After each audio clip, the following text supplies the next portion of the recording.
Conquest, disease and trade. The pre-modern world shrank greatly in the 16th century after European sailors found a sea route to Asia and also successfully crossed the Western Ocean to America. For centuries before, the Indian Ocean had known a bustling trade, with goods, people, knowledge, customs, etc., crisscrossing its waters. The Indian subcontinent was central to these flows and a crucial point in their networks.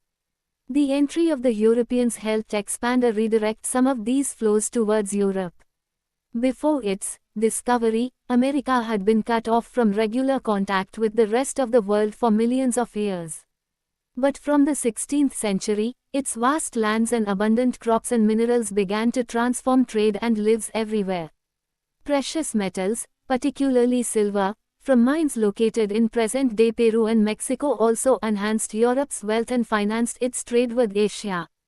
Legends spread in 17th century Europe about South America's fabled wealth. Many expeditions set off in search of El Dorado, the fabled city of gold. The Portuguese and Spanish conquest and colonization of America was decisively underway by the mid-16th century. European conquest was not just a result of superior firepower. In fact, the most powerful weapon of the Spanish conquerors was not a conventional military weapon at all. It was the germs such as those of smallpox that they carried on their person. Because of their long isolation, America's original inhabitants had no immunity against these diseases that came from Europe. Smallpox in particular proved a deadly killer. Once introduced, it spread deep into the continent, ahead even of any Europeans reaching there. It killed and decimated whole communities, paving the way for conquest. Guns could be bought or captured and turned against the invaders. But not diseases such as smallpox to which the conquerors were mostly immune. Until the 19th century, poverty and hunger were common in Europe. Cities were crowded and deadly diseases were widespread. Religious conflicts were common, and religious dissenters were persecuted.